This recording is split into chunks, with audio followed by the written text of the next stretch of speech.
Welcome back to the BTR Boxing Podcast Network. I'm your host, Sean, joined by my compatriot, my third compatriot, I'll call you, Luke.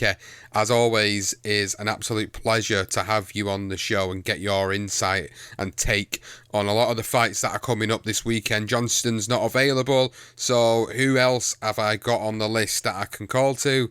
Well, there's none better than yourself, Lukey, so thank you for coming on and taking the time out to discuss the fights coming up this weekend. Right on. I'm glad that didn't cost too much on PayPal for you to say that.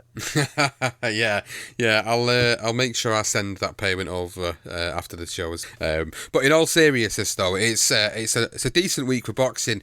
You know, last weekend I enjoyed the sport and what the fights had to offer last weekend. I thought it was quite a light-hearted week compared to what we've seen over the past couple of weeks with Conor Benn and his drugs test and that fight falling through, and then Tyson Fury announcing his trilogy with Derek Chisora. It's been a little bit downbeat for me as a fan, so to get a really good weekend of actual action in the ring and no major sort of travesties going on was nice. And then this weekend we've kind of got something similar really in terms of some of the fights, and I think the biggest moment for me this weekend is the return of Vasyl Lomachenko. I think that's the moment I've kind of been looking forward to the most. He's not been in action, for quite some time now, since he beat Richard Comney, well, nearly a year ago or so now. So I'm really looking forward to seeing him back in the ring. And, with the lightweight division being so hot at the moment, absolutely red hot, it's going to be really good to see where he sort of sits after this time out of the ring. And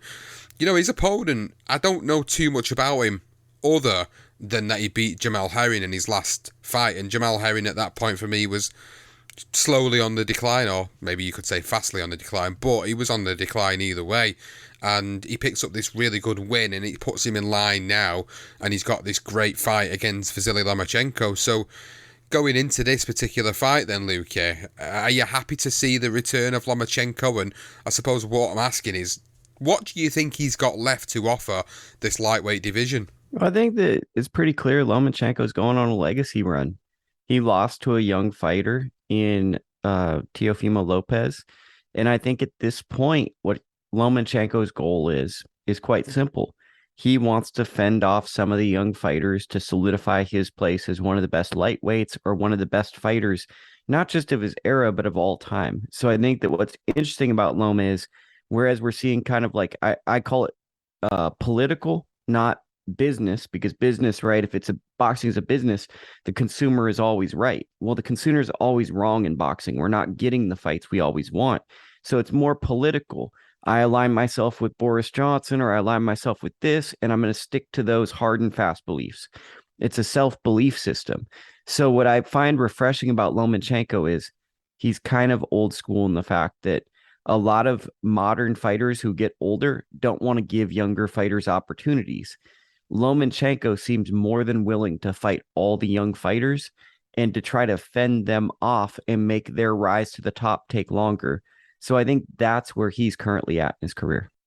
I get the same feeling about Gennady Golovkin. I don't know if you do. I feel like Golovkin's in a similar position where he would like to give, and he has done before, he's given younger challengers the opportunity to challenge him and knock him off his pedestal. I feel like, they came from the sort of the same cut of cloth, really, when it comes to their morals and principles in the sport of boxing. And I think with Lomachenko, Lukey, it's really going to be about, like, where does he go? What does he have left? Can he make this fight look simple for him? Or is Jamaine Ortiz good enough to actually make Lomachenko look like he's getting older physically and mentally in the ring? And there's a lot of questions that people are going to have.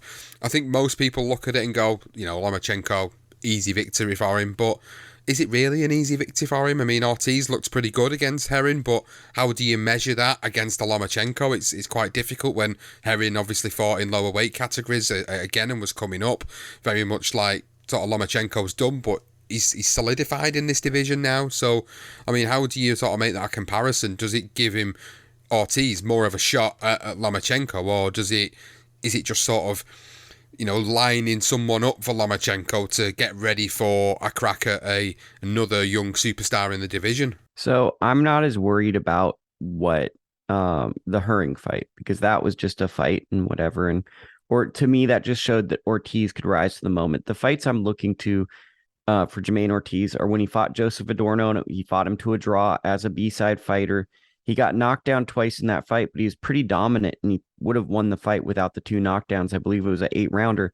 But also he beat Nahir Wu Albright, who in 2021 on my website, ITR Boxing, he was considered a prospect of the year contender. He was a guy that we were looking at. He beat him on Showbox with relatively low fanfare. What Ortiz brings is he's a big guy, he's a physical guy, and we still have to see how Lomachenko handles bigger people because part of the Teofimo equation was Teo bigger than Lomachenko, and Loma didn't get started because Teofimo was a lot bigger than him. Jamaine Ortiz to me is the first real test. I guess Comey offered a similar type of size issue. So Comey's a real 40 pounder. I think what's interesting about Ortiz is he has the hunger to change his life. Richard Comey, in a sense, has been through a lot of hard fights, and he's more of a professional competing at a professional level. Jamaine Ortiz hasn't learned how to lose just yet. So he's entering this fight fully expecting to win. I expect him to fight a lot like Jason Sosa did against Vasyl Lomachenko. The only difference that I see here is Lomachenko's age going to affect him because the edge? But that being said, I think people are discounting the fact that Ortiz is a very big guy for this division. It's going to be interesting to see how this fight plays out. Like, I was leaning a little bit towards you with your knowledge of the American fighters because, you know, we don't overly follow a lot of the American fighters. Me and Johnston have our own knowledge base of it, but not as much as you that covers the sport in America up and down the country. So it's great to get your take on certain fighters that we have a little less knowledge on, and it's interesting, you know, the perspective you've put onto this fight now, because it makes me start to wonder, you know, how this will play out, because originally my thoughts going into this were, you know, Lomachenko could make this look like an easy night for him against a guy that really hasn't fought anybody of note in this division. I mean, and that's not just being disrespectful to any of the prospects or any of the guys he's previously fought, but when I'm talking about names, I'm talking about names that transcend through the whole of the world as opposed to just one country in particular. So when you get a guy like Lomachenko, he's known around the world. You get a guy like Ortiz, you get a lot of people in the UK that might know him through covering boxing in general, but then there's a lot of your average fans that just won't really know who he is and just look at him as a potential layup for Vasyl Lomachenko, which is not the case quite clearly. And for me, it makes me think more about how this fight then plays out, and the questions that I was asking earlier about where Lomachenko goes in this fight and how it makes him look and where will it take him from this fight. It leads me to think that there are more questions that need to be answered, and I don't know whether there's more pressure on his side to perform than there is on Ortiz, who really comes into this the complete underdog. I think the pressure's really on Lomachenko to put on a display, isn't it, and show that he's still a force in the lightweight division and that age ain't nothing but a number. And Lomachenko is one of the greatest modern fighters, so I think that he fully embraces that. I think most people are expecting Loma to look great. To me, this fight, Jamaine Ortiz is a perfect opponent or a sparring partner to get you ready for a Devin Haney or a Teofimo Lopez. He's the kind of guy you'd burn this type of fighters. So I think it's very clear they're assessing how Loma does against this type of body, this type of size.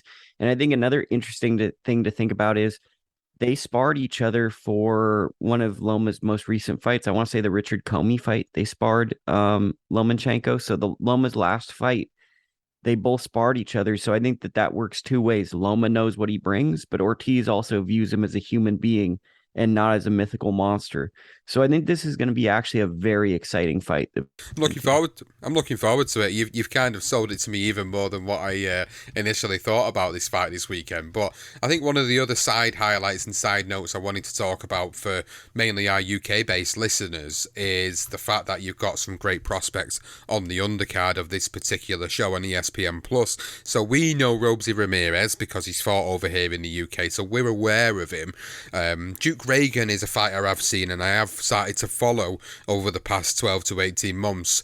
And then Richard Torres Jr., obviously coming from the Olympics and has had three emphatic wins. I think, in my eyes, I've saw them as emphatic, and he looks like a great American heavyweight prospect. That's kind of how I've perceived him at this moment in time, but he's very early on in his career, and obviously it takes time to nurture these type of fighters. It's easy enough to put them in and let them blow fighters away, but then as the levels start to step up, we know that it's going to become more difficult, and it won't find it as easy to put them opponents away. And then finally, another name on there is Nico Ali Walsh, who obviously has been widely publicised because of his affiliation and his family link with Muhammad Ali. So, there's a few good names that I'm aware of. Troy Isley as well. Let's throw Troy Isley, yeah. Yeah.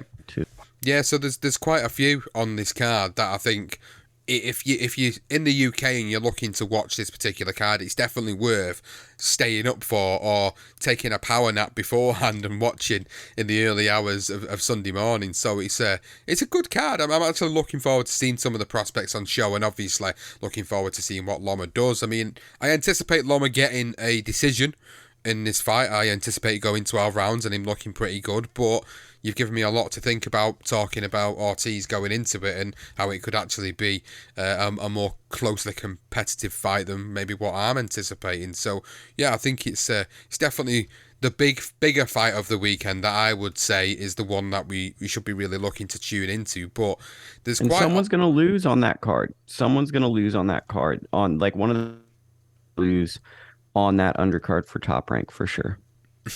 So what about the other cards then that are on this weekend? Like, there's some cards in the USA that I've been looking at and thinking, there's some really good fights on there.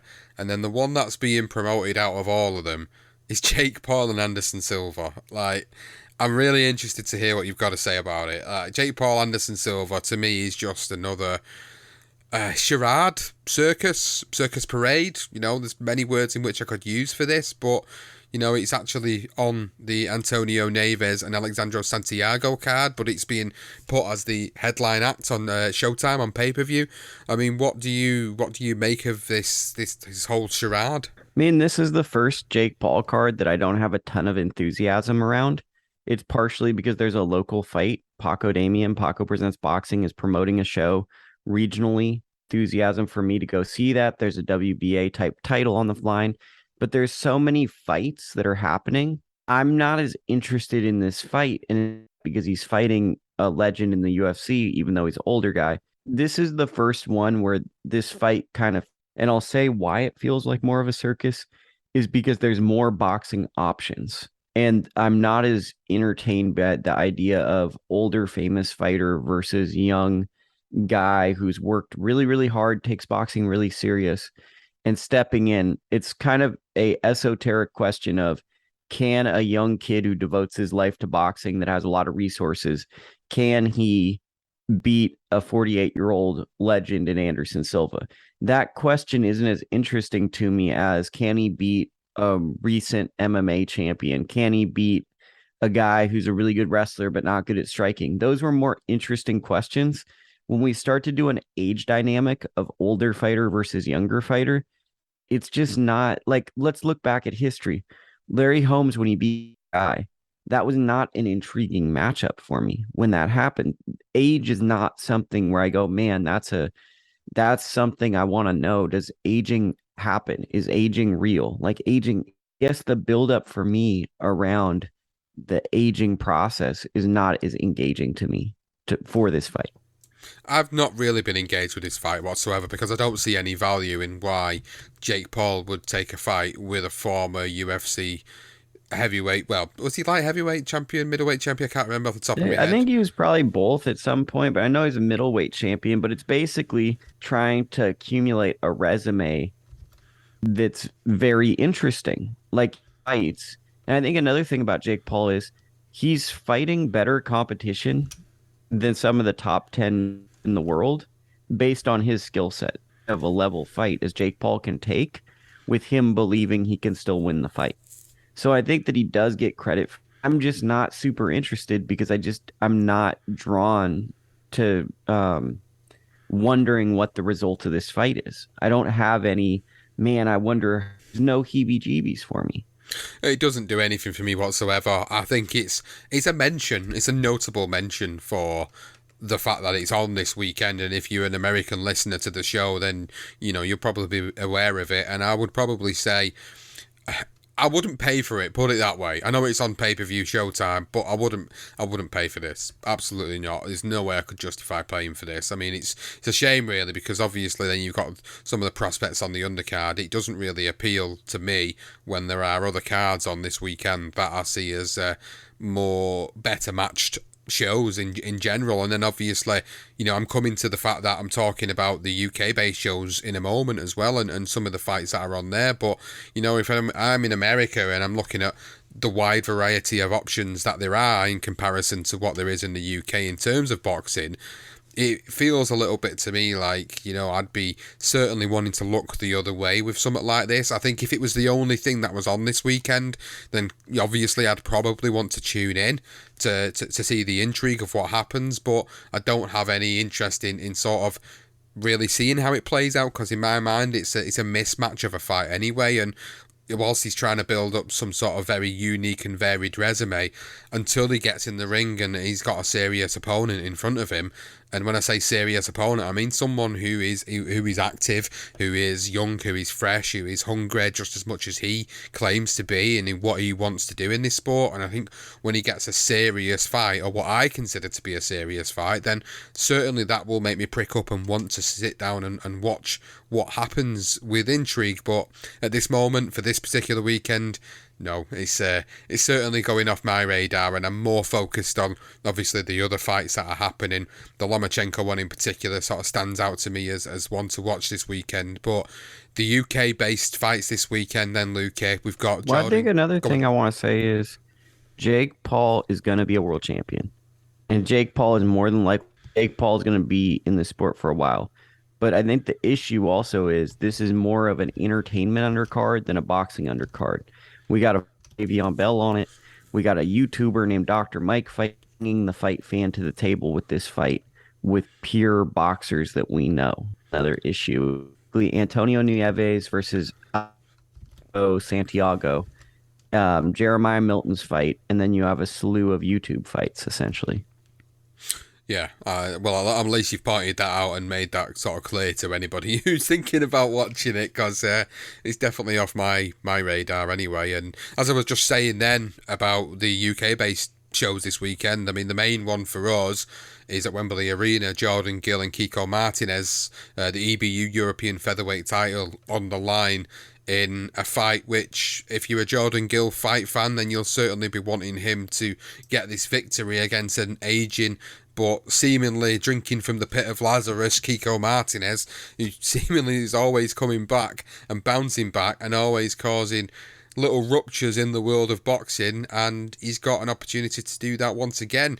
Jordan Gill's currently holding the EBU European Featherweight title at the moment, which holds a bit of value here in Europe. It's kind of seen as like, if I'm comparing it to an American title, I'm saying like a Northern American or Central American title. It's kind of like, within that sort of region, really. Once you get to that level, from that level upwards, it's usually moving on to sort of the world level again. And this is exactly what Jordan Gill's looking to do at the moment in this featherweight division, by fighting a guy like Kiko Martinez, who, regardless of his age, look at the fights he has been involved in. He beat Kid Galahad in 2021, caused a massive upset there in the UK, but then Josh Warrington beat him in emphatic fashion earlier this year in their rematch. So, sometimes he can be quite a hit and miss fighter. So really it depends on what Jordan Gill brings to the table. And I found him quite a hit and miss fighter over the years as well. So I'm interested to sort of see, what level it puts him at. Does he get a really good victory over an aging fighter, or does he come up short in a fight like this? And if he does come up short in a fight like this, it kind of makes me wonder where this leaves him, so to speak, in his boxing career at this point. But that's one of the main fights on this card. But it's Katie Taylor that is the headline act this weekend in the UK, as she defends the lightweight crown against Karen Elizabeth Carbajal, who, again, admittedly, I don't really know too much about Carbajal, because she's actually fought pretty much all of her career in her home of Argentina and has not to me for anybody of note looking through her resume. So, she's amassed this really good record on paper of 19-0 and is challenging for all the titles in the lightweight division against Katie Taylor. But yet, Katie Taylor's at a stage of her career that I feel, is this absolutely necessary? And I'm not sure if this is just some sort of mandatory defense of one of the titles that she has to make. I haven't looked too deep into that, but it makes me wonder, why would this fight be happening other than that? Is it just to tick her over for another big fight? Because I'm sure at this stage of her career, what's left for her to do now? Is it just big fights again? Is it just major fights? I mean, why would you take this fight, Lukey? Would it just be to sort of tick over, or if it was a mandatory defense, would that be all it's for? In 2 points for the Jordan Gill, we learn if he's actually a guy. We learn if he's a capital G guy or if he's just a guy. If he doesn't get by Kiko, it's like, have fun getting to fight prospects in a couple of years. For Katie Taylor, I think this is a victory lap. This is her going to the UK after a big win, a historic win, and this is probably one of the last times people will be able to see her, and they'll get to show up and she'll be able to celebrate, and maybe she can work to try to get a stoppage win in this fight or have a dominant victory.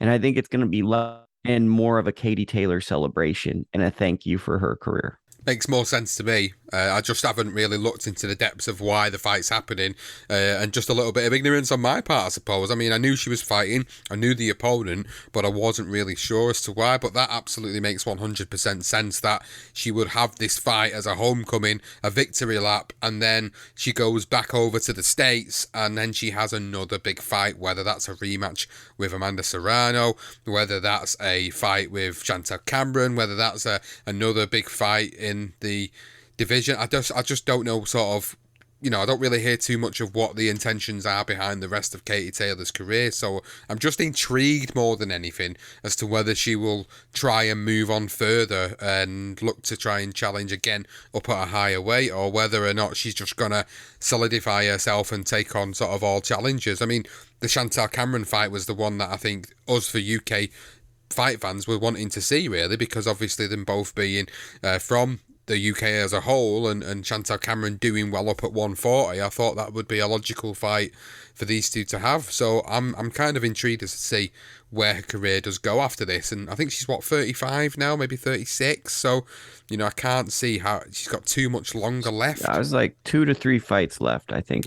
Yeah. That's this kind is of the last fight like this. Yeah, I agree. And I wouldn't, I wouldn't even begrudge her this fight. Like, sometimes I have a problem with when a fighter would take a fight like this at a certain stage of the career, but I wouldn't really have a problem with her taking this fight as a fan, because at the end of the day, she's just come off the back of a historic victory, and to have this sort of lay-up fight, so to speak, or a fight that will be comfortable for her to win, but will then still show that she wants to give the fans something back, I wouldn't have too much of a problem with it. The problem I have is when a fighter is at a certain level, he's like, you can take a fight against a certain opponent, but you're just choosing not to. And I think I allude a little bit to the announcement of Bud Crawford and David Avanesyan. Whilst I think that's a really, really good fight anyway, it's not the fight we want. And it's like, why is this fight not happening? Like, people are pointing fingers all the time, but why isn't the fight happening we want to see? I think that it just goes back to political capital, right? We're no longer a sport. We're no longer a business. It's political. It's Republicans, Democrats. It's Brexit or not Brexit. It's you, not me. It's faith. Boxing is now faith-based, and people have faith and believe that they deserve numbers and this, that, and the third. And I think the scary part is people are willing to pay fighters as much money as they should get for super fights as they get kind of standalone, less exciting fights. And that kind of hurts the sport too, that if a super fight makes roughly the same amount of money as a fight that isn't a super fight, sometimes those less exciting fights might be the one the fighter wants to take because they can make money, and then they can maybe make the money again. But I think the major issue is it's obvious between Errol Spence and Terrence Crawford, they don't communicate well.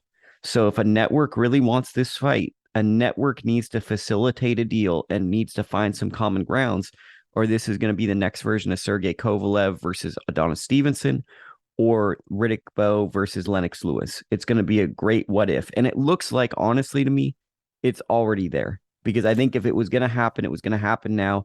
And I think it's missed its window. Yeah, well, we've said this about many fights, haven't we, over the years? Some of them have eventually gone on to happen. Kell Brook, Amir Khan, Floyd Mayweather, Manny Pacquiao, 5-6 years past the best, or what arguably would be the best point of their careers.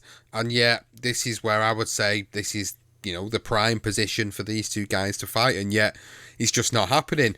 What do you make of the actual fight then that is on the table now, though, for Crawford against Avanesyan? Because I think this is a really tough fight for Crawford. Dangerous. Yeah. Dangerous. This is going to look at Avanesyan like he's a bum. Going to be like, I don't know who he is. Guys coming off a lot of upset wins, knockout wins, basically playing with house money, no expectation to win, is the type typically look bad. My first feeling was situation reminds me of the Triller Teofimo George Kambosos thing where no one was excited, and then the first round happens and we're like, oh God, we're in a fight for this. Because I know, I'm not saying it's Crawford, I'm not saying it's Spence. One of these guys is going to lose a fight, and this is the way it's going, is one of them are going to lose. I don't know which one. That person that loses is all of a sudden going to want to make the fight. They're going to be like, dude, let's make the fight. And the other one's going to be like, no, I'm too powerful. I'm the most strong, powerful boxer ever. You got to see X and how much money I make. And I have all these cars and I'm powerful. I have people in suits and they come to my house and I order them around. And you can't talk to me and you have to wait 2 years because now you're not powerful. And that's what we're going to listen to. And then we're going to have people talking about that stupid situation like that's actually boxing news. So there's two things that we've not spoke about off the air, and I wanted to do it on the air while people were listening, and these are really just your thoughts more than mine, because I've shared my thoughts with Johnston about certain things that have happened in the sport from the UK perspective in the past few weeks. So, two things. The first one being obviously Conor Benn and Chris Eubank and the failed fight and the drugs test and the issues with that.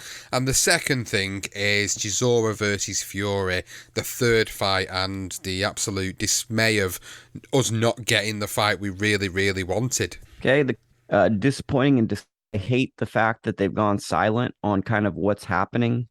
Where's the testing, all that stuff. It's like they've just gone dark on it. I think that Conor Benn now is a fighter who should be shamed, and it's up to him to win his goodwill back, because it's like, if it's basically inexcusable for him to ruin that opportunity for Chris Eubank Jr. and all those undercard fighters and that moment for British fight fans. He basically made fight fans lose faith in boxing because it got all the way to the 11th hour and then the fight got canceled. And I did not like that Eddie Hearn was still trying to make the fight with a failed drug test. That was pretty despicable to me. For Fury, Chisora, very uninteresting. I understand that Fury has to stay active. It's in the same realm of a Terrence Crawford versus Avanesyan. Could be an interesting fight when we get there, but it doesn't do anything for me. That being said, with Fury, I knew we weren't getting Joshua because the fight was too big of a fight. And when boxers are doing too much lip talking and talking too much, we never get those kind of fights. Big fights are made in silence. And when guys are saying, oh, talk to my management team, we don't talk on the internet. Well, dork, you're on the internet talking. That's like the goofiest statement. Oh, I'm a big old tough guy. I'm not going to do this. I'll see you when I see you. You're not a tough guy because you're going to the internet. So we knew that fight wasn't going to happen. And that was just a way for both of them to kind of play off of one another and get either's fan base riled up to talk about a big fight and get a lot of headlines. Well, thanks for giving your opinions on that. It's really interesting of the perspectives, which are very, very similar to ours, of course, and when you listen to Johnston and he absolutely goes off on one of his rants, which we all love, by the way. A lot of our listeners love it when he goes off on a rant about certain things within the sport and he gets a bit expletive with it all. It's frustration more than anything that a lot of these things happen, and it does make us lose faith in certain elements of what this sport is all about and the fundamentals of what it's supposed to be. It's just disappointing, but it's nice to hear someone else's perspective on it and how you perceive it there in America as to what you've seen. So it's good that you've given the input on both of them subjects, and I'm pretty sure there'll be something else that'll come up before the end of the year's out, and I'm pretty sure we'll have some engaging debates about where things lie within this sport. But Lukey, I haven't got anything else for this fight week preview. Probably just a little maybe roundup of any other US based prospects from you that are fighting this weekend, more so for our US based listeners that'll be looking to tune in. I mean, obviously Jojo Diaz versus Williams Zepeda on DAZN. That's a fantastic fight. I think that a lot of people are sleeping on how good Jojo is. I think Jojo is going to win that fight, and I think a lot of people are looking at him as the underdog. Troy Isley is taking on Quincy Lavallée, and that's a guy who fought Xander Zayas, comparable opponent. Duke Reagan's in pretty tough with Luis Lebron, who's a very big, tall guy. Look, Duke needs to tighten up a few things. It's going to be interesting to see that adjustment. Tiger Johnson's always a fantastic fighter, and I think another one to keep your mind on, Nico Ali Walsh fighting Billy Wagner. I believe that's a comparable opponent to Javier Martinez. I think all roads for Nico Ali Walsh's first big fight is Nico Ali Walsh versus Javier Martinez. Well, that's a pleasure as always to hear from you with what's going on with boxing, and obviously well done to you for all your fantastic comments on your book on social media. It's been an absolute pleasure and a joy to see it unfold from the outside, looking in and looking at the credit and everything that you've got for what you've done so far with the book. And I know you're undergoing book number 2, and book number 2 is going to be coming very soon, and we'll certainly do something completely separate on that like we did for the first one, but it's just really to make everybody aware that book number 1 is still available for purchase on Amazon, but book number 2 will be coming very. Looking forward to getting that, and looking forward to everybody's opinions and thoughts, feelings, and how people are sort of perceiving things. It's always really nice to see someone like yourself getting credit when they do something good for this sport that we love. So Luke, thank you for coming on again. It's a pleasure as always, and I hope you've enjoyed coming on the show. I hope everybody's enjoyed having you on the show as they always do, and if you have, just let us know on social media at BTR Boxing Pod. You can find us on Twitter, on Facebook, on Instagram. You can find us on YouTube. You can even find us on TikTok. All our audio posts go up on there too. So if you want to follow us on any of them platforms, you can do that. You can follow Lukey at Lukey Boxing on Twitter, and you can follow his YouTube channel ITR Boxing and the website itrboxing.com. Please do go and check out all the great stuff that he does on there. Fantastic work. Really enjoy seeing it. That's it for this episode. Thank you very much to everybody for listening, and we'll be back next week for our reaction show and another big fight preview.